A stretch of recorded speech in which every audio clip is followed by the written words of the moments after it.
my dear students, I hope you all are fine. Today I am here with you all again, your English teacher. Today we will learn a poem which is in your syllabus, and the name of the poem is The Ant and the Cricket. So before I introduce the poem to you, I would like to mention a scenario from the past. Do you remember the year 2020? What happened during that time? আমরা জানি যে 2020 is specially known for the COVID-19 situation. আমরা সবাই দেখেছি। So what we have seen there? আমরা দেখলাম যে সমস্ত মানুষ প্রথম দিকে খাবার দাবার ঘরে স্টোর করে রেখেছিল, they did not face a lot of difficulties in the beginning time. But পরবর্তীতে দেখলাম যারা খাবার দাবার কালেক্ট করে রাখেনি, স্টোর করে রাখেনি, তারা কিন্তু খুব বিপদে পড়েছিল। এমনকি দিনের পর দিন তারা না খেয়ে দিন কাটিয়েছে। দেখেছিলাম তো আমরা এটা। তাহলে why I have mentioned this situation? Because the poem that is The Ant and the Cricket, আমরা যদি এই কবিতাটাকে ভালো করে পড়তে চাই তাহলে কিন্তু এই সিচুয়েশনটা আমাদেরকে এই পোয়েমটা বুঝতে হেল্প করবে। বিকজ আমরা ওই সিচুয়েশন থেকে এটা শিখেছি যে if we don't think for the future, we have to face the consequences too. Although the government has taken various safety measures to protect us from this contagious whitebrace disease, কিন্তু আমরা কিন্তু নিজে থেকে যদি আরও বেশি প্রোটেক্টিভ মেজার যদি আমরা নিতাম, আমরা হয়তো বা কম সমস্যায় পড়তাম। করোনা তো চলে গেছে, now we are Covid free, কিন্তু আমাদেরকে একটা লেসন দিয়ে গেছে যে we always should think for the future. তো চলো আর দেরি না করে আজকে আমরা চলে যাই আমাদের poem, very interesting poem on the, এই কবিতাটার নাম হচ্ছে the ant and the cricket, adapted from Aesop's fables. Now it is adapted from Aesop's fables. আমরা কিন্তু ফেবলস এই ওয়ার্ডটাকে পেয়েছি। সো এটা একটা fable, and what is a fable এটাও আমাদেরকে জেনে নিতে হবে। A fable is a traditional story that teaches us a moral lesson. Usually the characters in the fables are animals. The poem, The Ant and the Cricket, teaches us the importance of hard work and planning. তাহলে আমি এই definition থেকে we get 3 points. Firstly, the fable is a traditional story. So fables are actually, these are the stories in the form of poem or prose, and it goes generation to generation. এটা কি হয়, এক generation থেকে আরেক জেনারেশনে যায়। আর এটা সেকেন্ড পয়েন্ট। আর থার্ড পয়েন্ট আমরা যেটা পেয়েছি যে the characters of the fables are actually usually, not all the time, but usually the characters are animals, not the humans. They can talk. আমরা কথা বলি, আমরা তো কথা বলতে পারি as we are human beings, কিন্তু অ্যানিমালসরা আমরা জানি they don't talk, they can't টক। তারা কিন্তু ইশারা দিয়ে কথা বলে, বাট ইন দিস ফেবলস আমরা দেখি যে অ্যানিমালস ক্যান টক। তো চলো এটা খুব একটা মজার পোয়েম, আমরা স্টার্ট করি without wasting time. We will go to the explanation of the poem. First we will read the lines of the stranger, and then we will try to understand the explanation also. So here the poem is: a silly young cricket, accustomed to sing through the warm sunny months of gay summer and spring, began to complain when he found that at home his cupboard was empty and winter was come. So in the beginning the poet says a silly young cricket. Cricket ke bolche silly. Cricket আমরা জানি ঝিঝি পোকা। আমরা এখানে শুরুতে আরেকটা কথা বলে নেওয়া উচিত যে here we get 2 characters, one is the cricket, another is the ant. ঠিক আছে, এবার ক্রিকেট যে সে কিন্তু রিপ্রেজেন্ট করছে লেজিনেসকে, আর অ্যান্ট সে রিপ্রেজেন্ট করছে হার্ডওয়ার্ককে। আমরা কবিতাটা পড়লেই কিন্তু বুঝতে পারবো। A silly young cricket accustomed to sing. Silly কেন বলা হচ্ছে? Because he is unaware of the terms of the world. সে খুব উদাসীনভাবে চলে, তাই তাকে সিলি বলা হয়েছে, যাকে আমরা বাংলায় বলতে পারি বোকা। A silly young cricket accustomed to sing. He was accustomed to sing. Accustomed means habituated or used to sing. সে সারা দিন রাত সে কী করতো? শুধু গান করতো। টাইমটা স্পেসিফিক্যালি বলা হয়েছে through the warm sunny months of gay summer and spring. When he used to sing through the sunny months of gay summer. সামারটা যখন, সামারকে গে বলা হয়েছে মিন্স খুব মজার সামার। আমরা জানি when the things are, when we get summer, ওই টাইমে কিন্তু আমরা কী করি? during the summer what we do? We can go out of the house very easily, আমরা যে কোনো কাজ করতে পারি। কিন্তু উইন্টার, আমাদের দেশে যদিও উইন্টার খুব একটা এক্সট্রিম নয়, বাট আমরা দেখি বাইরের দেশে যে সেটা কিন্তু খুব এক্সট্রিম হয়ে যায়। তো এমন সময় কি হলো, হঠাৎ করে যখন তার সামার স্প্রিং টাইমটা শেষ হলো, suddenly the winter was come and the cricket, he just opened his cupboard. সে তার খাবারের স্টোরেজটা খুললো, and what he saw? He he saw that the cupboard was empty, মানে খালি, সেখানে কিছু নেই, and the winter was come. শীতকাল এসে পড়েছে, খাবার তো কিছু নেই। তাহলে আমরা এটা বুঝতে পারছি প্রথমেই যে the poem is actually based on the European countries or the Western countries where the winter is so extreme, so bold. তখন কি হয়ে যায়, during the winter everything gets covered under the snowfall. People cannot move out of their house. তারা কিন্তু খুব বিপদে পড়ে যায়. It becomes very difficult for the insects and for the ants to collect their foods, to go out of their house. এটা খুব একটা ওদের জন্য difficulties হয়ে যায়. They cannot see the leaves, they cannot see the flowers. এটা আমরা পরের ইয়েতেও পড়বো।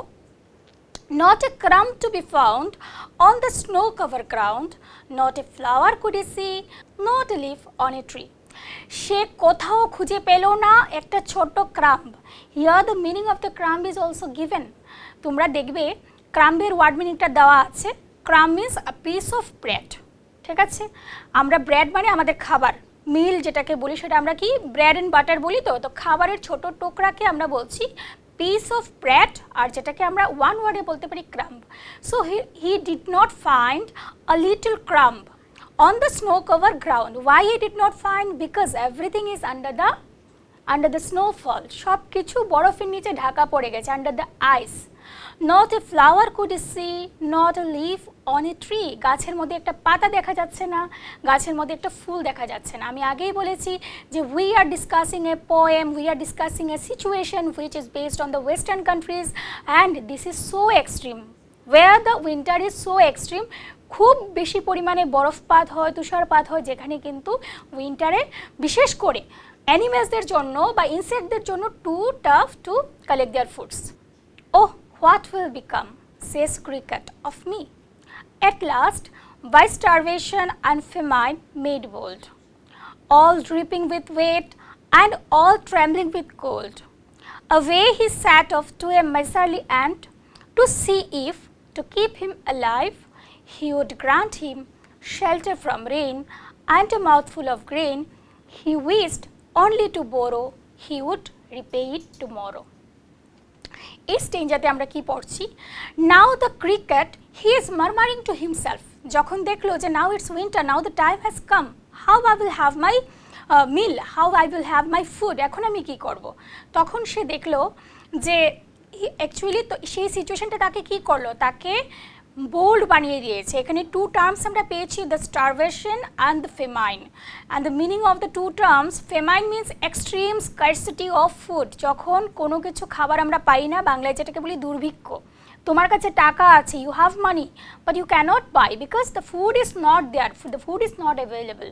এই ব্যাপারটাই এখানে বলছে যে ফেমাইন যখন খুব তার তীব্র অবস্থায় পৌঁছলো, বা starvation, one who is not getting food for long days, যে নাকি উপোস থাকছে অনেক দিন ধরে, সে খাচ্ছেই না কিছু, ফেমাইনের জন্য বলো বা যে কোনো কারণে সে খাচ্ছে না, that situation is called as starvation. So যখন স্টারভেশন আর ফেমাইন খুব বেশি দেখা দিল তার সামনে, সেটা তাকে কি করলো, ক্রিকেটকে একটু বোল্ড বানিয়ে দিল। somehow he could manage to have some courage. Courage for what? Courage to go to the ant. এখানে আমরা অ্যান্টের কথা পাচ্ছি, কারণ সে নোটিস করেছিল, once he noticed when he was singing and playing his violin during the warm days, he noticed that the ants, they were working so hard, they were working all day and night long to collect their food, to secure their future. And ওই কথাটা তার মনে পড়ে গেছে এখন, he just remembered this and he now just decided to go to the ant. For what? Away he sat off to a miserly ant. Now another word we get, that miserly, hesitant to spend money. So আমরা জানি what is the meaning of miserly, one who is tight fisted, মানে যার মুঠটা সে খুলে না, tight করে ফিস্টটাকে tight করে রাখে। That means one who is not just ready to give money to others or they just don't want to waste their money. শুধু মানি নয়, যে কেউ যখন আমি ইজিলি কাউকে কিছু দিতে চাই না, এটাকে আমরা miserly person বলি।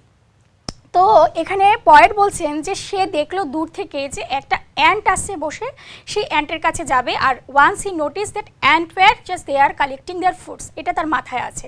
So now he decided to go. এবার কেন যাবে? Because he want to go there to see if to keep him alive, সে যদি বেঁচে যাবে, যদি তাকে সেই পিঁপড়েটা কি দেয়, the ant if the ant would give him some shelter from the rain. এখানে কিন্তু নট অনলি দ্য উইন্টার মানে এটা নয় যে শুধুমাত্র ঠান্ডা ঘরে বসে থাকবো, বাইরে কিন্তু তুষারপাতও হচ্ছে in the form of rain, রেইনের মতো হচ্ছে, বৃষ্টি আসছে, বৃষ্টি পড়ছে, তুষারপাত হচ্ছে, সব কিছু মিলিয়ে ভয়ঙ্কর অবস্থা। He can't go out of the house. কিন্তু যখন ফেমাইন মেড হিম বোল্ড, দেখো আমাদের পেটে যখন খাবার থাকে না তখন কিন্তু আমাদের কি করতে হয়, আমরা কিন্তু খুব বোল্ড হয়ে যাই, আমরা চলি, আমরা জানি whenever we do any work we have some energy, ঠিক আছে, and if you don't eat on proper time then we can't have the energy. তো এই এনার্জিটা যখন আমার থাকবে না তখন আমি কি করব, আমার কিন্তু এনার্জি গেইন করার জন্য আমি খুব বোল্ড হয়ে যাব। And the same thing happen to the cricket also. So he just decided to go to the ant and he would ask him some shelter from rain and a mouthful of grain. কিছু grain চেয়ে নেবে, প্রথমত শেল্টারটা থাকার জায়গা চাই, সে তো ঘরও বানায়নি কারণ সে এটা ভুলেই গেছে যে উইন্টার ওয়াজ কামিং, সে কথাটা কিন্তু এই কথাটা কিন্তু তার মাথায় ছিল না। Again he decided that he is taking it not free of cost, he is taking it as borrow. সেটা ভেবে নিয়েছে যে আমি যে যাচ্ছি, ঠিক আছে, সে কিন্তু দেখো খুব কনফিডেন্ট, এত কিছু তার সাথে হয়ে যাচ্ছে, তারপরও যেটাকে বলি ভাঙবে তাও মানে মুচড়ে যাবে তাও ভাঙবে না, এরকম একটা অবস্থা। কিন্তু সে কি করছে, সে কিন্তু নিজে নিজে ডিসাইড করে নিয়েছে যে আমি যাবো তো, আমি তো ফ্রি অফ কস্ট নিচ্ছি না, আমি কি করব, I would ask it for borrow as borrow only and when the summer days will come again I will repay it. আমি যখন আবার days will be comfortable to work and I will do my work, তখন আমি সেটা repay করে দেব, তাকে তারটা তার কাছে দিয়ে দেব। So my dear student, what do you think? Did the ant help him? তাকে কি হেল্প করেছিল? আচ্ছা চলো আমরা নেক্সট আমরা এগিয়ে যাই, আমরা বুঝতে পারবো যে তাকে হেল্প করা হয়েছিল কিনা। If not, he must die of starvation and sorrow. তাহলে আমরা এখান থেকে একটা জিনিস তো বুঝে গেছি যে when we have a nice present time, we should enjoy, that's true, but we should think for the future also. In the present time we should have a good plan for the future so that we can have a secure future. এটা কিন্তু আমরা এই কবিতা খুব ভালো করে পড়েছি। Says the ant to the cricket, I am your servant and friend, but we ant never borrow, we ant never land. But tell me, dear cricket, did you lay anything by when the weather was warm? Quoth the cricket, not I.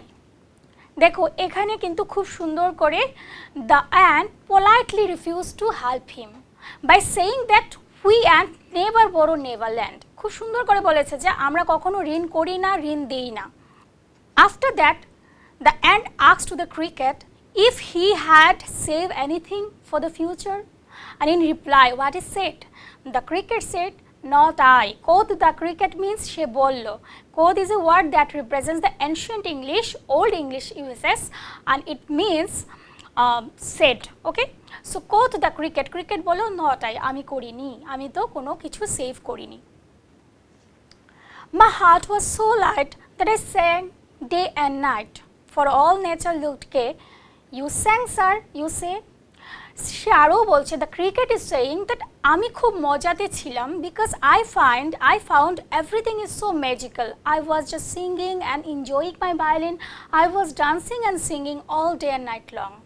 And hearing this, what he replied? The ant said, oh sir. ant কিন্তু খুব practical, খুব সুন্দর করে কথাও বলতে জানে। সে বলছে যেহেতু প্র্যাকটিক্যাল, তার জানা আছে কিভাবে কথা বলতে হয়, কিভাবে চলতে হয়, সে খুব পোলাইটলি বলছে, oh sir you said that you enjoyed the summer তুমি summer, you enjoyed the summer, that means তুমি খুব মজাতে ছিলে, তুমি চিন্তাই করোনি ফিউচারের জন্য। So you go and you sing again. Go then, says the ant, and dance the winter away. Thus ending, he hastily lifted the wicket and out of the door turned the poor little cricket. Folks call this a fable. I will warrant it true. Some crickets have 4 legs and some have 2. So the poet very nicely concluded the poem by saying or by conveying a good message to all of us. What he has done in the last stanza we see that তারপরে সে কি করলো, and বলল ঠিক আছে sir আপনি বলেছেন যে আপনি খুব সুন্দর করে মজা করে আপনি দিন কাটিয়েছেন, the way you have spent your summer days same way you spent your winter days also. এটা বলে সে খুব হ্যাস্টিলি মানে খুব কৌশলে সে কী করলো, তার দরজাটা সে বন্ধ করে দিল। So now the poet is saying, folks call this a fable, I will warrant it true, আমি বলবো যে এটা একটা সত্য ঘটনা, যদিও লোকেরা বলে দিস ইজ আ ফেবল। কিছু কিছু ক্রিকেট আছে যাদের 4 ল্যাগ হয়, কিছু কিছু ক্রিকেট আছে যাদের 2 ল্যাগ হয়। এখানে 2 lag means he wants to mention the human beings. আমাদের চারপাশে এমন মানুষও আমরা দেখি যে যারা ওই ক্রিকেটের মতোই এমনিতে সময় কাটায়, প্রেজেন্ট টাইমে বাঁচতে চেষ্টা করে, ফিউচারের কথা চিন্তা করে না, and lastly what happens to them, they just suffer a lot. So with all this, here the conclusion of this poem. আমরা নেক্সট ক্লাসে আমরা দেখব একটু সামারিটাও। Thank you so much.